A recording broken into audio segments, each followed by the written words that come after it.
अष्टविनायक नमो नमः। गणपति बाप्पा मोरया। गणपतये नमो नमः। नमस्कार दोस्तों, अंगिरा ज्योतिष पीठ के चैनल में आपका एक बार फिर से स्वागत है। आज का मेरा वीडियो चंद्रमा पर, मून पर। आप सभी जानते हैं मून फास्टेस्ट प्लैनेट है हमारे ज़ोडिएक में। 2.25 दिन में ये एक राशि का चक्र कंप्लीट कर देता है। चंद्रमा हमारे मन को कंट्रोल करता है, हमारे माइंड का कारक प्लैनेट है। चंद्रमा हमारे दिनचर्या को कंट्रोल करता है। हमारा जैसा मन कहता है हम उस तरह से चलते हैं, हमारा शरीर उस तरह से काम करने लग जाता है। चंद्रमा की उच्च राशि वृष राशि है, नीच राशि वृश्चिक राशि है। चंद्रमा एक फीमेल प्लैनेट है। चंद्रमा का नग पर्ल या मूनस्टोन है, मोती या मूनस्टोन। चलिए,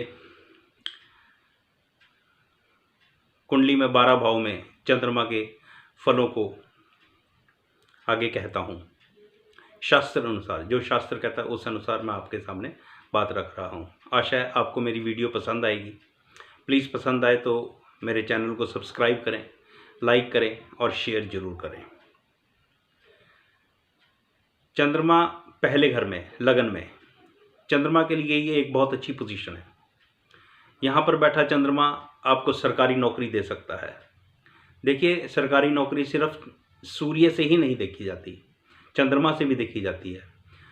ज्योतिष में, वैदिक हिंदू ज्योतिष के अंदर सूर्य राजा है तो चंद्रमा रानी है। ये दोनों रॉयल प्लैनेट्स हैं। तो यहाँ पर चंद्रमा अपने आप में बहुत स्ट्रांग है। आप जब भी चंद्रमा के बारे में बात करें तो उसका पक्ष बल जरूर देख लें कि चंद्रमा कितना स्ट्रांग है। ये फल उसी अनुसार आपको मिलेंगे। अगर चंद्रमा खराब है तो फिर रिजल्ट खराब मिलेंगे। तो आपके मन की स्थिति खराब होगी, आपकी सोच वैसी होगी, आप उल्टा सीधा सोचेंगे और फिर उल्टे सीधे ही काम करेंगे। चंद्रमा लगन में मेरे हिसाब से एक स्ट्रांग पोजीशन है अगर चंद्रमा शुभ है तो। यहाँ पर चंद्रमा आपको फ्लिकरी माइंड जरूर देता है। यहाँ पर आप बार बार अपने विचार जरूर बदलते रहते हैं, लेकिन ये आपकी प्रॉस्पेरिटी के लिए अच्छा है। यहाँ बैठा चंद्रमा आपको छाती के रोग दे सकता है, अस्थमा दे सकता है। यहाँ पर बैठा चंद्रमा, क्योंकि ये जल कारक प्लैनेट है। यहाँ पर चंद्रमा आपके फेस को, आपकी पर्सनालिटी को सुंदर बना सकता है। ये चंद्रमा लगन में मेरे हिसाब से काफ़ी स्ट्रांग है, मुझे अच्छा लगता है, एटलीस्ट अगर वो शुभ स्थिति में है तो। चंद्रमा सेकंड हाउस में, यहाँ पर बैठा चंद्रमा आपको पैसा दिलवा सकता है। यहाँ पर बैठा चंद्रमा आपको ऐसे घर में शादी करवा सकता है जहाँ पर फाइनेंशियल स्टेटस आपके अपने पिता के स्टेटस से ऊंचा हो। यहाँ बैठा चंद्रमा आपकी पर्सनालिटी, आपकी आँखों को, आपके फेस को सुंदर बनाता है, क्योंकि चंद्रमा एक सौम्य प्लैनेट है, एक सुंदर प्लैनेट है। यहाँ पर बैठा चंद्रमा आपका बैंक बैलेंस इंक्रीज करता है। ये भी चंद्रमा की एक शुभ स्थिति है अगर चंद्रमा पक्षबली है तो। आपकी रेपुटेशन, आपकी पर्सनालिटी की हमेशा आपकी फैमिली में रिस्पेक्ट होती है। चंद्रमा तीसरे घर में, यहाँ पर चंद्रमा बैठा हुआ आपको ललित कलाओं की तरफ आकर्षित करता है। आप अच्छे पेंटर हो सकते हैं, आप एक अच्छे कलाकार हो सकते हैं, अच्छे डांसर हो सकते हैं। यहाँ पर बैठा चंद्रमा आपके छोटे भाई बहनों के लिए भी शुभ है। पॉसिबल है कि आपके छोटे भाई बहन प्रॉस्पेरस हों। तीसरे घर का चंद्रमा, क्योंकि ये हाउस ऑफ मूवमेंट है, आपका ध्यान, आपकी पर्सनैलिटी, आपकी सोच घूमने फिरने में लगाता है। आपको घूमना फिरना बहुत पसंद है, आपकी कम्युनिकेशन बड़ी अच्छी होती है। थर्ड हाउस का चंद्रमा भी मुझे ठीक लगता है अगर शुभ स्थिति में है तो। चंद्रमा फोर्थ हाउस में, मून इन फोर्थ हाउस, यहाँ पर चंद्रमा दिग्बली होता है। यहाँ पर चंद्रमा को स्पेशल पावर मिली है, वो फोर्थ हाउस में दिग्बली होता है। फोर्थ हाउस का चंद्रमा आपकी माता के लिए बहुत शुभ है, क्योंकि चंद्रमा माता का कारक प्लैनेट है। फोर्थ हाउस का चंद्रमा आपकी प्रॉपर्टी के लिए बहुत शुभ है। यहाँ पर आपके पास अच्छी और सुंदर प्रॉपर्टी होती है। 4th हाउस में चंद्रमा आपके बैंक बैलेंस के लिए भी अच्छा है। 4th हाउस का चंद्रमा आपके लिए काफ़ी प्रॉस्पेरिटी लेकर आता है। 4th हाउस अगर चंद्रमा अफ्लिक्टेड है तो भाई आपको हार्ट की प्रॉब्लम हो सकती है और चेस्ट की प्रॉब्लम हो सकती है, क्योंकि 4th हाउस हार्ट के लिए और चेस्ट के लिए देखा जाता है। चंद्रमा 5th हाउस में आपकी माता के पास अच्छा पैसा हो सकता है, आपकी माता के पास बैंक बैलेंस अच्छा हो सकता है। चंद्रमा 5th हाउस में आपको रॉयल स्टेटस देता है।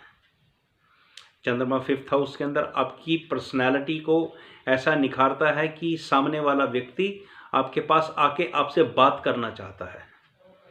यहाँ पर आपकी संतान आपको सुख देती है, लेकिन अगर चंद्रमा बैरन राशियों का है तब आपके घर में संतान या तो होगी नहीं, अगर होगी तो एक आधी ही होगी। 7th हाउस का चंद्रमा आपके पैसे के लिए अच्छा है, पॉलिटिशियंस के लिए अच्छा है।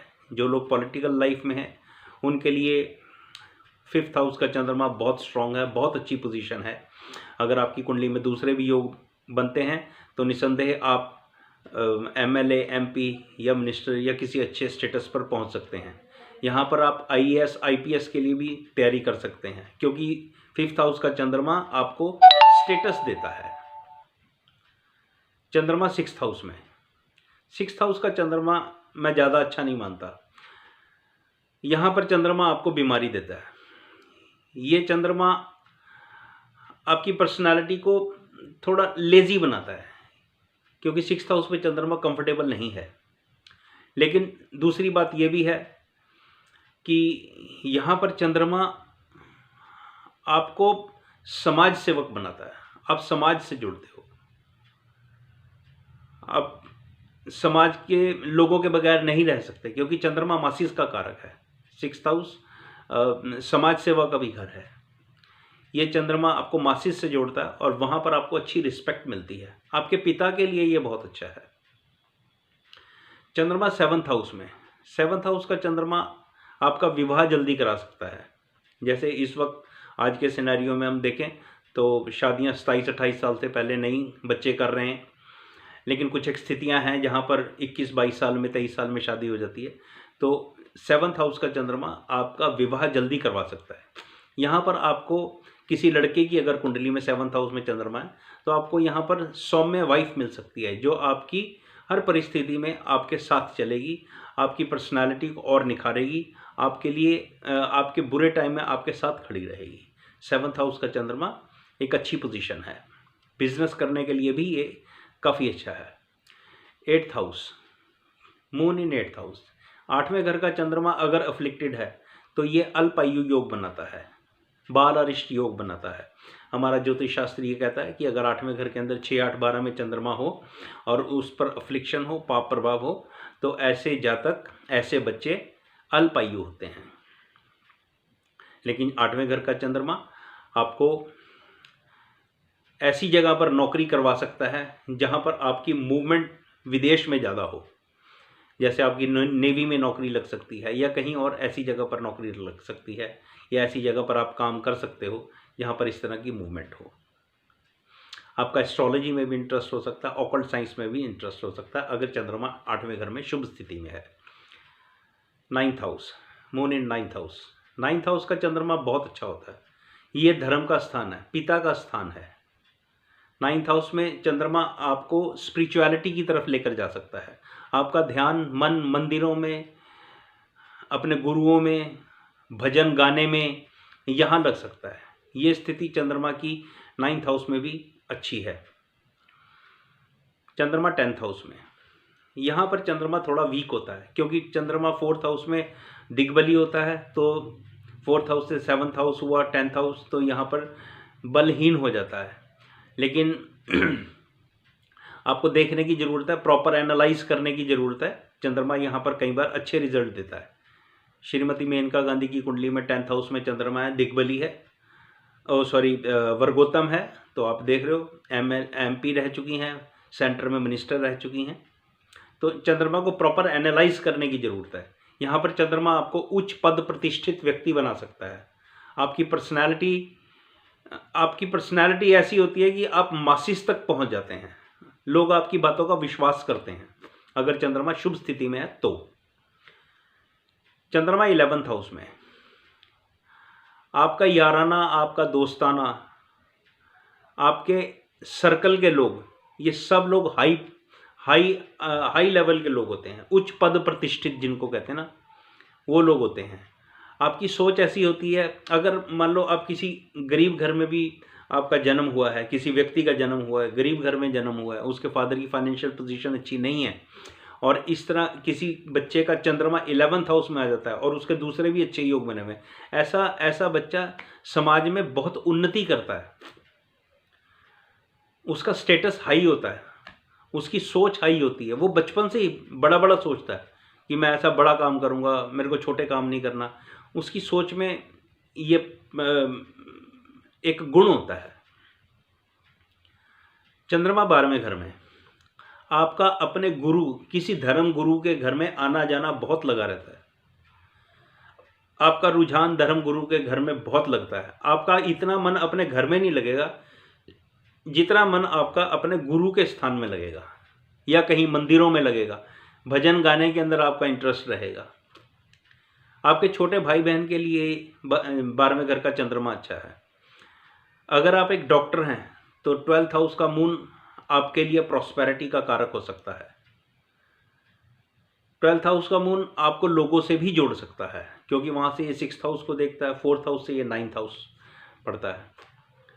तो इस तरह से मून 12th हाउस का अगर अफ्लिक्टेड नहीं है तो शुभ रिजल्ट मिलते हैं, अगर अफ्लिक्शन में है तो फिर बैड रिजल्ट मिलते हैं। वो एक ज्योतिषी आपको एनालाइज करके बहुत अच्छे से बता सकता है। जिन लोगों का चंद्रमा वीक है उन लोगों को क्या करना चाहिए, एक छोटा सा उपाय बता रहा हूँ। वैसे तो उपाय हर व्यक्ति की जन्म पत्री पे अलग अलग होते हैं कि चंद्रमा किस पोजीशन में बैठा है, चंद्रमा के ऊपर किन ग्रहों की दृष्टि है, कौन सी राशि में बैठा है, हर व्यक्ति के लिए अलग अलग उपाय होते हैं। लेकिन फिर भी कुछ एक ऐसे उपाय होते हैं कि जो हर व्यक्ति कर सकता है। आपने चावल लेने हैं, जिन लोगों का चंद्रमा अफ्लिक्टेड है उन लोगों के लिए बता रहा हूँ, चंद्रमा अच्छे रिजल्ट नहीं दे रहा। आपने चावल लेने हैं, उन चावलों को नमकीन बनाना है, नमकीन चावल बनाने हैं, या चावल उबाल के उनको दही में डालना है। आपने मीठे चावल नहीं बनाने हैं, चंद्रमा नमकीन को रिप्रेजेंट करता है। तो आपने या तो नमकीन चावल बनाने हैं या चावलों को दही में डालना है, दही में डालना है और किसी चीज़ में नहीं डालना। और अगर आप दूध में चावल डालते हो तो मीठा मत डालना, फीके ही रहने देना। तो चावलों को आप नमकीन बनाओ या दही में डालो। सबसे पहले आप चंद्रमा के मंत्रों का उच्चारण करो, शुद्ध मन से, बिल्कुल शांत चित्त होकर, बिल्कुल आराम से बैठ के कि हाँ अब मैं उपाय कर रही हूँ या कर रहा हूँ। हे परमात्मा मुझे शक्ति देना, मेरे पूर्व जन्म के कर्मों को आप काटना और मेरे घर में सुख शांति प्रदान करना। मैं चंद्रमा का मंत्र डिस्क्रिप्शन में इंग्लिश में लिख रहा हूँ, आप वहाँ से चंद्रमा का मंत्र पढ़ लेना। कम से कम एक माला आपने जप करना है, मोहब्बत से बैठना है, बिल्कुल दिल लगा के बैठना है। और ये उपाय सूर्य अस्त के बाद करना है, क्योंकि चंद्रमा रात का कारक प्लैनेट है, तो आपने सूर्य अस्त के बाद करना है। ये करके इसके बाद सबसे पहले आपने वो जो प्रसाद बनाया है वो आपने माता दुर्गा को या माता क्या बोलते हैं गौरी को, इनका भोग लगाकर आपने मंदिर में देकर आना है। पहले मंदिर में ये प्रसाद माता गौरी के या दुर्गा माता के आगे चढ़ाना है। उसके बाद आपने घर आना है, वहाँ अपनी प्रार्थना करनी है। उसके बाद आपने घर आना है, उसके बाद फिर इसको थोड़ा थोड़ा सब में बांट देना है, और जो बच जाए उसे अगले दिन गाय को खिलाना है। किसी और कुत्ते वगैरह को नहीं डाल देना, गाय को देना। आशा है आपको मेरा वीडियो पसंद आया होगा। पसंद आए तो प्लीज़ मेरे वीडियो को लाइक करें। जो लोग नए हैं मेरे चैनल पर, उनसे बड़ी विनम्र प्रार्थना है कि प्लीज़ मेरे चैनल को सब्सक्राइब करें, लाइक करें और शेयर करें। धन्यवाद।